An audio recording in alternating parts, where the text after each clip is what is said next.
Yeah, yeah, yeah, yeah, yeah. Oh no, no. Assalamualaikum warahmatullahi wabarakatuh. Bertemu lagi Sobat Kunci dengan saya Farhan Al-Fadi. Untuk tema kali ini adalah tema lanjutan dari metafisika. Pertama ini adalah metafisika sesi kedua atau episode kedua. Pada kesempatan kali ini kita akan mencoba mengkerucutkan satu tema yang besar di dalam wacana filsafat, yaitu tema wahdatul wujud. Nanti kita akan membicarakan tidak hanya wahdatul wujud, kita perlu membicarakan terlebih dahulu apa sebenarnya yang dimaksud dengan wahdatul wujud. Nanti kita lihat juga, coba kita bandingkan perspektif antara perspektif tasawuf atau irfani dengan falsafi. Apakah kedua madhab ini memiliki pandangan yang sama di dalam persoalan tema wahdatul wujud.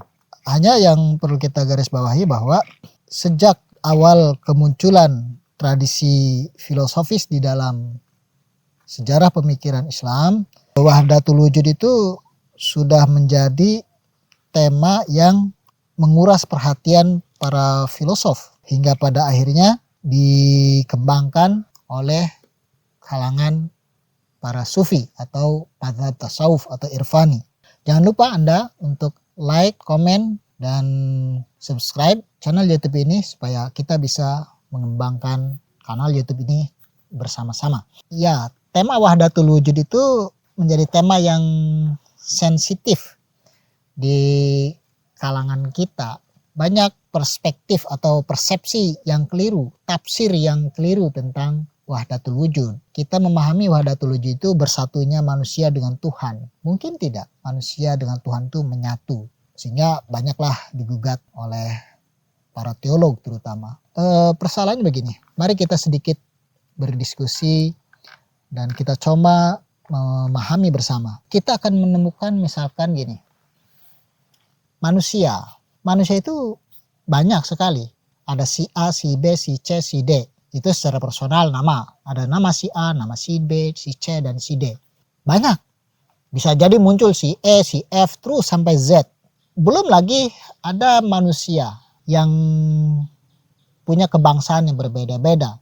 Bangsa Asia, bangsa Eropa, bangsa Afrika, dan lain-lain.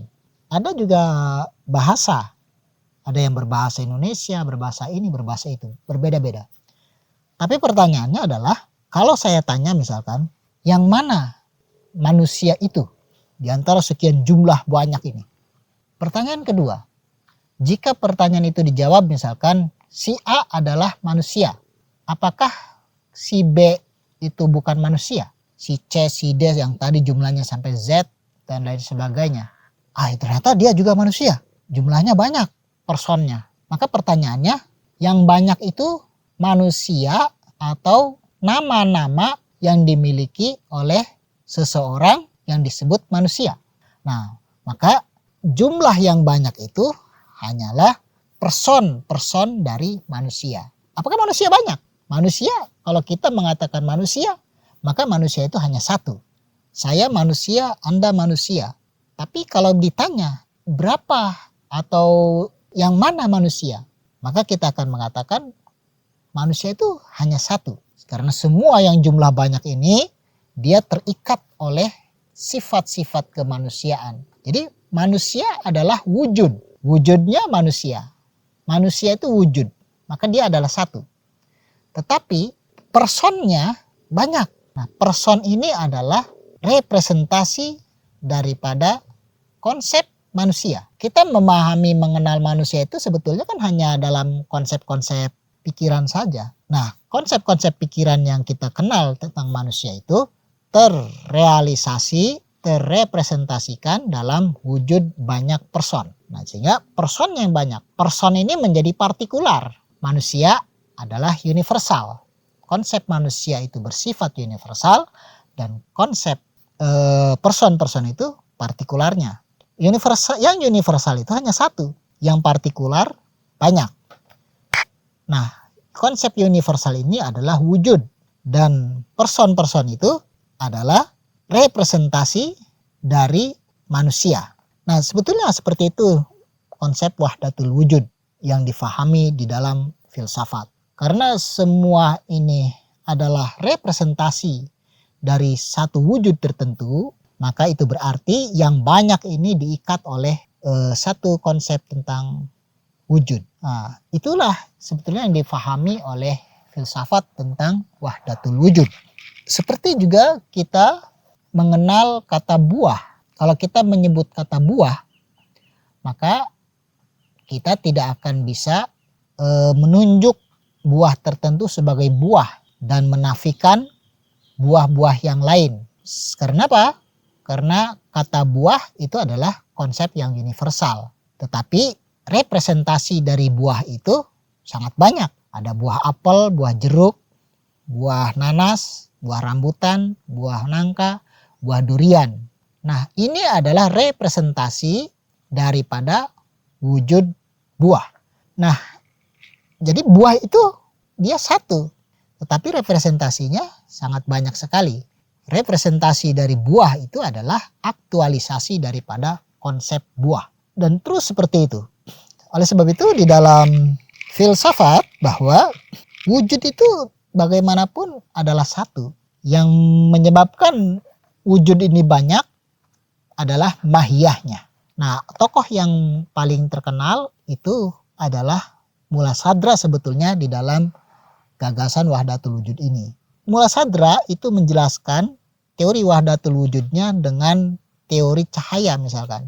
Wujud itu hanya satu, tetapi semua realitas ini seperti pembiasan cahaya. Nah, semakin jauh sinar cahaya yang memancar, maka itu akan menanggalkan pembiasan-pembiasan yang berbeda. Seperti kalau Suhrawardi misalkan mengilustrasikan dengan cahaya dengan pantulan cahaya. Cahaya yang disinarkan atau cahaya yang ditembakkan ke objek tertentu itu bisa menampilkan warna-warni seperti pelangi.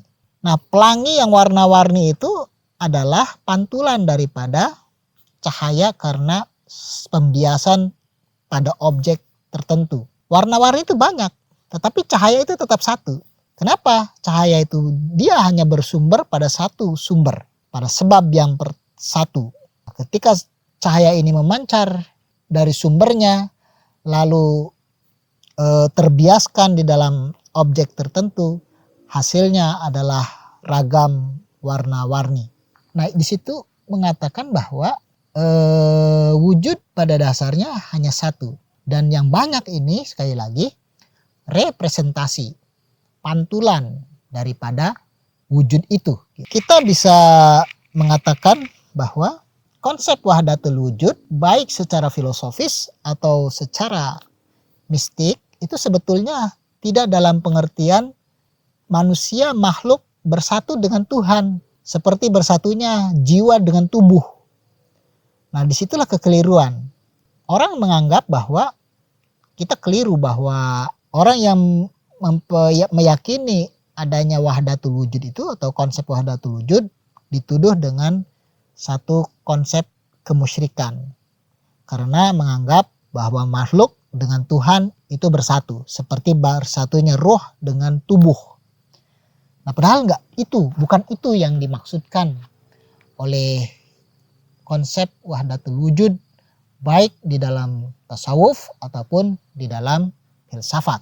Hanya berbeda nanti gagasan antara wahdatul wujud yang digagas oleh para filosof dengan wahdatul wujud yang digagas oleh ahli sufi atau tasawuf. Jadi kalau di dalam gagasan filsafat wahdatul wujud itu adalah persoalan substansi dan representasi daripada substansi itu. Ketika substansi itu terbentuk ke dalam ragam bentuk, ragam surah. Surah materi itu gambar bentuk-bentuk fisik itu merupakan representasi atau aktualisasi daripada substansi gitu.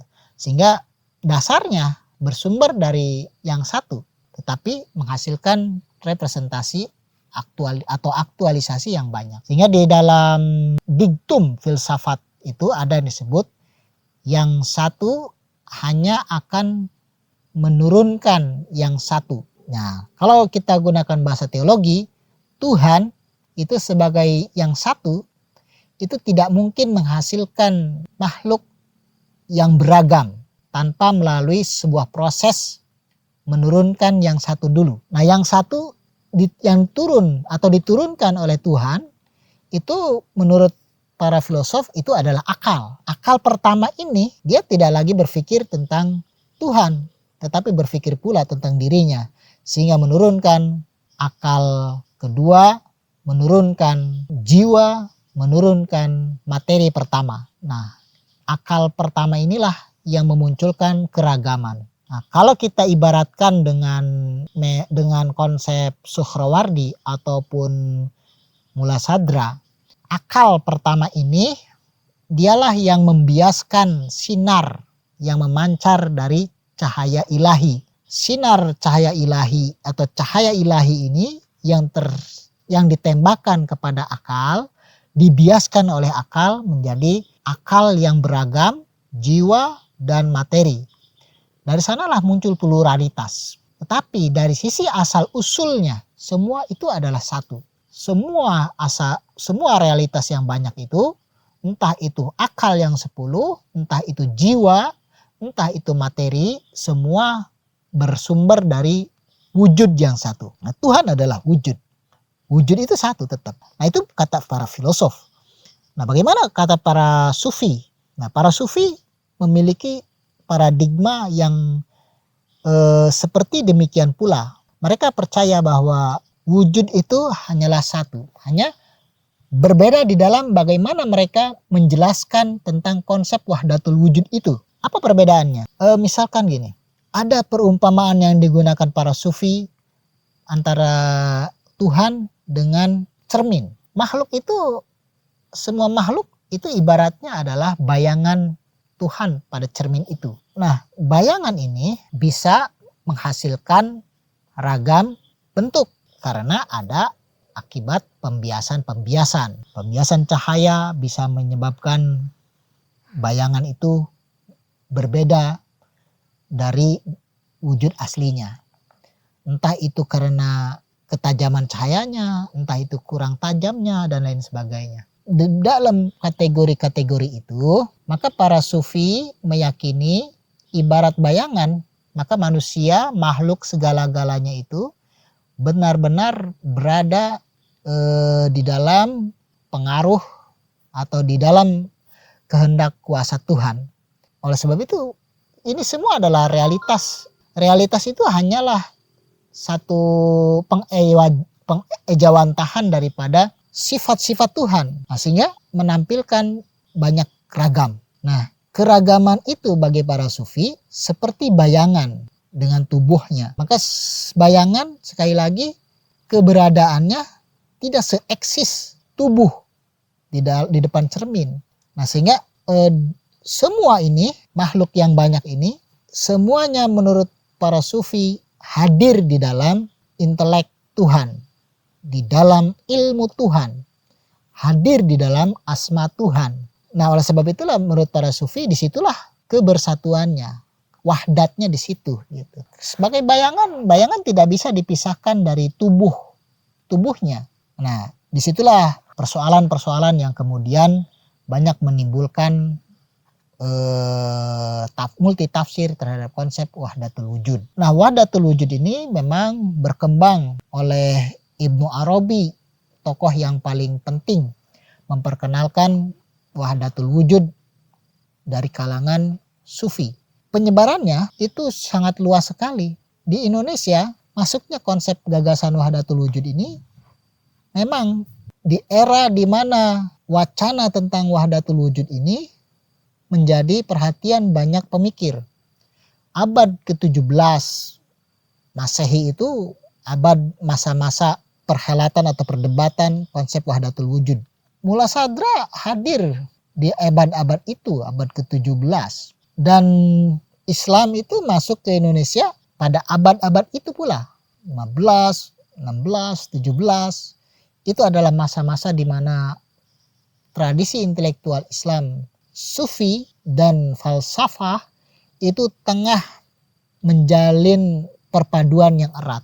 Kan Nuruddin Araniri itu adalah tokoh yang sangat berpengaruh mengajarkan ajaran-ajaran Wahdatul Wujud ke Indonesia. Tentu kita kenal dengan konsep martabat tujuhnya. Nah, konsep martabat tujuh itu sebetulnya tidak lepas daripada gagasan-gagasan para sufi, gagasan-gagasan para filosof jika berbicara tentang bagaimana alam ini tercipta. Di dalam filsafat Islam kita kenal dengan sistem filsafat emanasi. Nah, di dalam tasawuf kita kenal dengan marotibul wujud. Nah, tema-tema itu menjadi dasar pijakan kuat bagi wacana wahdatul wujud, bahwa marotibul wujud itu, martabat klasifikasi eksistensi itu, sekali lagi itu ibarat pembiasan cahaya-cahaya.